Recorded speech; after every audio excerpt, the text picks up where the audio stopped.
में आए बच्चे। टॉपर बच्चे की कॉपी बोर्ड द्वारा डाली गई। विषय होगा हिंदी साहित्य। तो बोर्ड का नवाचार है राजस्थान माध्यमिक शिक्षा बोर्ड, जो हर साल टॉपर बच्चे की कॉपी डालता है। तो 2020 की कॉपी है। विषय है हिंदी साहित्य। ये हमारी एग्ज़ाम हुई थी 25 जून 2020 को, क्योंकि बाकी एग्ज़ाम मार्च में हो गई थी। तो 20 मार्च के करीब लॉकडाउन लग गया, पूर्ण लॉकडाउन। तो ये एग्ज़ाम जून में करवाई गई। रोल नंबर वगैरह परीक्षार्थी के हटा दिए गए हैं, मार्क्स भी हटा दिए, क्योंकि गोपनीयता की दृष्टि से कॉपी को डाला जाता है तो हटा दिया जाता है। अब हम देख लेते हैं कि टॉपर बच्चा आखिर किस प्रकार से लिखता है, उसके लिखने की शैली किस प्रकार की होती है और उसकी कॉपी इतनी आकर्षक होती है कि एग्जामिनर उसे पूरे में से पूरे मार्क्स देता है। तो हम लिखाई की जीवंतता, विराम चिन्ह का प्रयोग, हिंदी साहित्य, हिंदी, इनमें विराम चिन्ह, शब्दों की शुद्धता, अशुद्धि नहीं होनी चाहिए, शुद्धता पे विशेष ध्यान दें, शैली पे विशेष ध्यान दें। तो हम देख लेते हैं किस प्रकार से टॉपर बच्चे ने लिखा, ताकि हम भी लिखें और पूरे में से पूरे मार्क्स लें। खंड ब से शुरुआत की है इसने, 5 का प्रश्न लिया है, माधुर्य गुण के बारे में लिखा है। तो आप देख सकते हैं किस तरीके से बच्चे ने उसकी सुंदरता के साथ, अक्सर कैसे स्पष्ट, बिल्कुल साफ, एग्जामिनर को कहीं देखने में दिक्कत नहीं आ रही है। 6 नंबर प्रश्न देख लो आप, दुष्कृत दोष इसने दिखाया है, तो इसके नीचे अंडरलाइन करने का तरीका।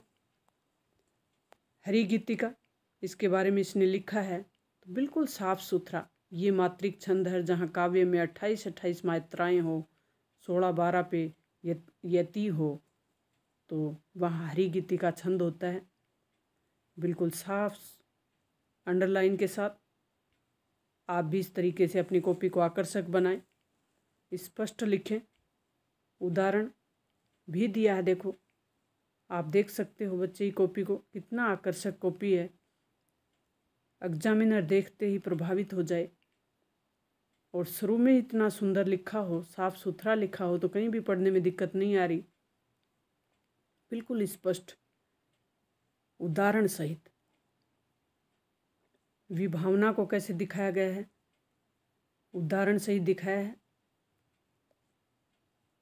आप इस कॉपी की शैली देख लें, लिखने का तरीका देख लें, विराम चिन्ह का प्रयोग देखें, अंडरलाइन करने का तरीका देखें, खंड का विशेष ध्यान रखें।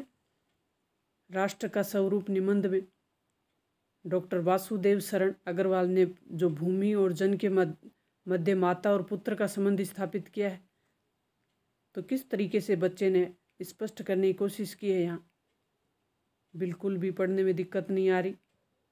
निर्वासित कहानी में सूर्यमाला, अब हमारा सिलेबस चेंज है, तो सिलेबस पे हम विशेष ध्यान नहीं देंगे, आपको तरीका दिखाया जाएगा। कॉपी की में जो आकर्षण है, जो प्रभावशालीता, बच्चे का लिखने का तरीका, उसकी शैली, उसके शब्दों, लिखावट की जीवंतता और अंडरलाइन डेकोरेट करने का तरीका, ये सब हम देख रहे हैं, ताकि हम भी अपनी कॉपी को इतना शानदार तरीके से लिखें कि एग्जामिनर हमें पूरे में से पूरे मार्क्स दे। तो इस तरीके से हम देख रहे हैं। खंड 6 में संदर्भ प्रस्तुत किया है।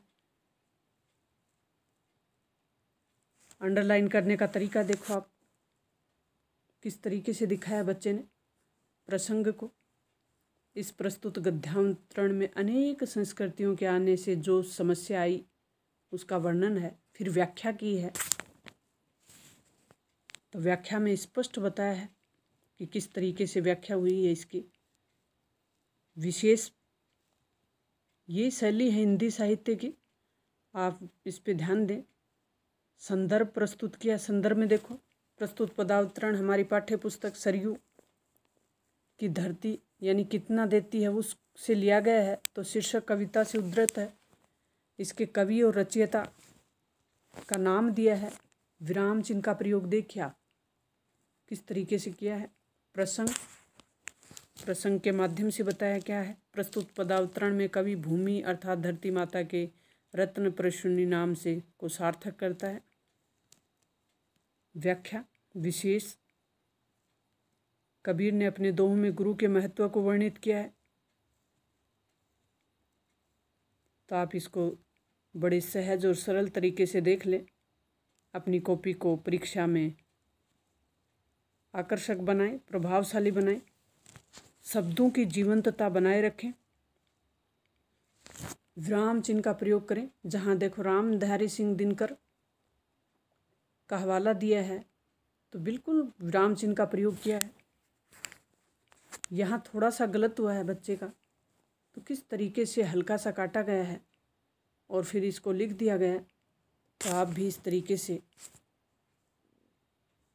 अपनी कॉपी को सजाएं, आकर्षक बनाएं और आप देखते जाएं जयशंकर प्रसाद की, जो कि छायावाद के प्रवर्तक हैं, बिल्कुल किस तरीके से इसने अपने विराम चिन्ह का प्रयोग किया है।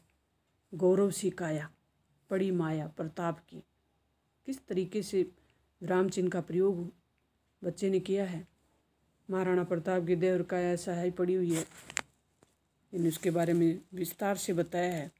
व्यक्तित्व बताया छायावादी युग के सूर्यमल त्रिपाठी जी के बारे में बताया यहाँ।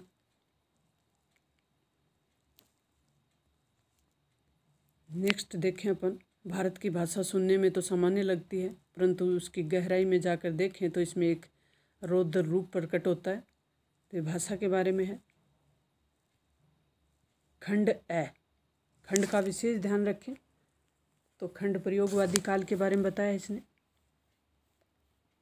स्पष्ट और जीवंतता किस तरह से शब्दों में इस बच्चे के है, हम यही देख रहे हैं कि किस तरह की शैली है। अब जीवनी के बारे में बताया कि जीवनी क्या होती है। तो जीवनी किसी भी व्यक्ति का अंडरलाइन करने का तरीका देखें